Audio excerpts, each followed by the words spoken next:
Саламатсыздарбы, урматтуу ата-энелер жана кымбаттуу балдар.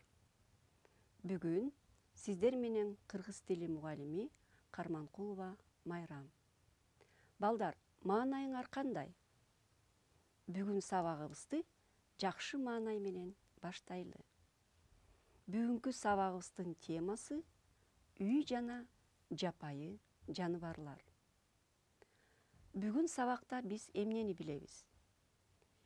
Кээ бир үй жана жапайы жаныбарлардын жана алардын балдарынын аттарынын аталышы менен таанышабыз.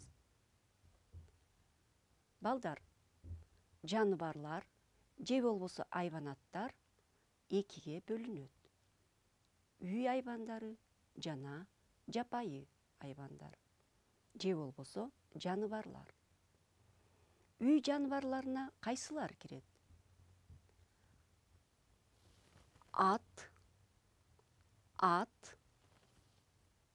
Аттын баласы кулун.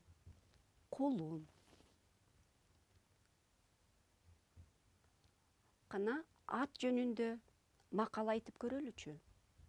Ат адамдын канаты. Ат адамдын канаты. Адашсаң атыңа мин. Адашсаң атыңа мин.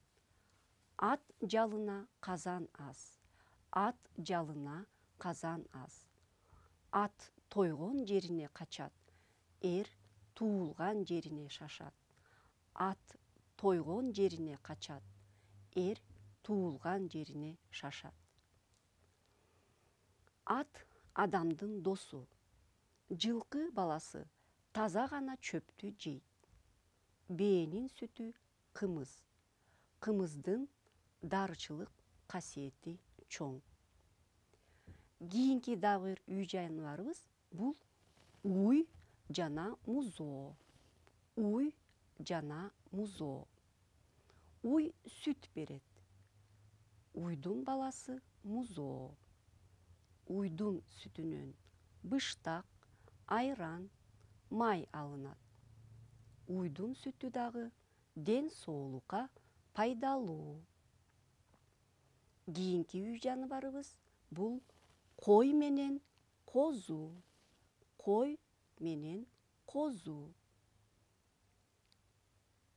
Адам койдун 150ден ашык түрүн түзгөн. Адам баласына койдун эти тамак катары керектелет. Койдун жүнүнөн кездемелер алынат. Койдун терисинен жылуу ичик, тон, тумак тигишет жана жака салышат.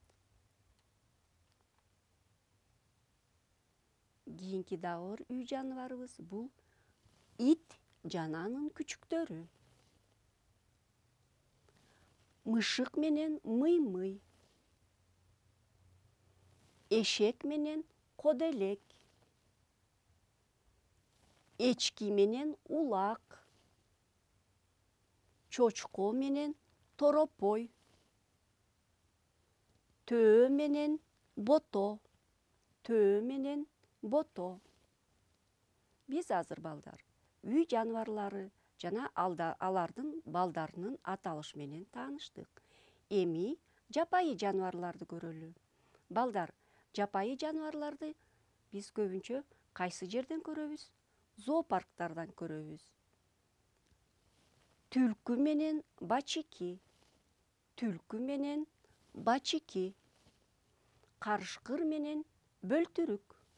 Карышкыр менен бөлтүрүк. Элик менен музоо. Элик менен музоо. Аюу менен мамалак. Аюу менен мамалак. Арстан менен арстандын баласы. Арстан менен арстандын баласы. Кийинки дагы бир жапайы жаныбарыбыз бул коён. Коёндун баласы бөжөк. Коён, коёндун баласы бөжөк. Кийинки дагы бир жапайы жаныбар бул кирпи. Кирпи. Тыйын чычкан. тыйын чычкан. Кана балдар, бисилер менен кээ бир үй жана жапайы жаныбарлар менен тааныштык. Эми өтүлгөн тема боюнча суроолорду көрөлү. Жаныбарлар же болбосо айванаттар кандай болуп бөлүнөт экен? Жаныбарлар же болбосо айванаттар кандай болуп бөлүнөт экен? Үй жаныбарларына кайсы жаныбарлар кирет? Үй жаныбарларына кайсы жаныбарлар кирет? Жапайы жаныбарлардын аталышы кандай экен? Жапайы жаныбарлардын аталышы кандай экен? Үй жана жапайы жаныбарлардын балдарынын аттарын эсиңерге тутуп алдыңарбы? Кана эмесе жоопторду көрөлү. Жаныбарлар эки топко бөлүнөт экен. Жапайы жана үй жаныбарлары. Үй жаныбарларына ат, уй, кой, ит, эчки, мышык, чочко, төө жана башкалар кирет экен. Жапайы жаныбарларга түлкү, карышкыр, элик, аюу, арстан, кирпи, тыйын чычкан жана башкалары кирет экен.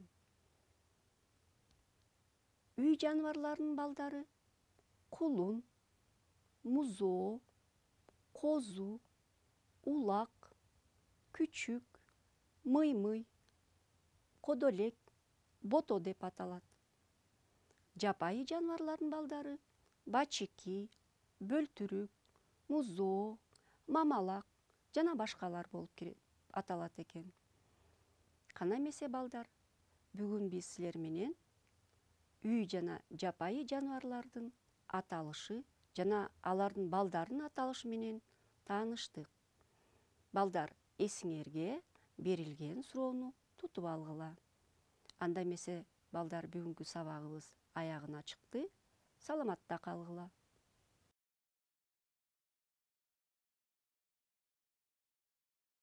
Салам, Лера. Салам, Никита. Кел жаныбарлар жөнүндө сүйлөшүү. Кел сүйлөшөлү. Сага кандай жаныбарлар жагат? Мага үй жаныбарынан ит, мышык жагат. А сагачи? Мага дагы ит жагат.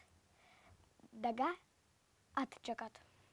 Жапайы жаныбардан эмне жагат? Жапайы жаныбарлар ылбир. Мага дагы илбирс жагат. Экөөбүзгө бирдей жаныбар жагат экен. Ылбирс кайда жашайт? Илбирс тобдо жашайт. Ылбирс эмне жейт? Илбирс эт жейт. Жакшы, саламатта бар.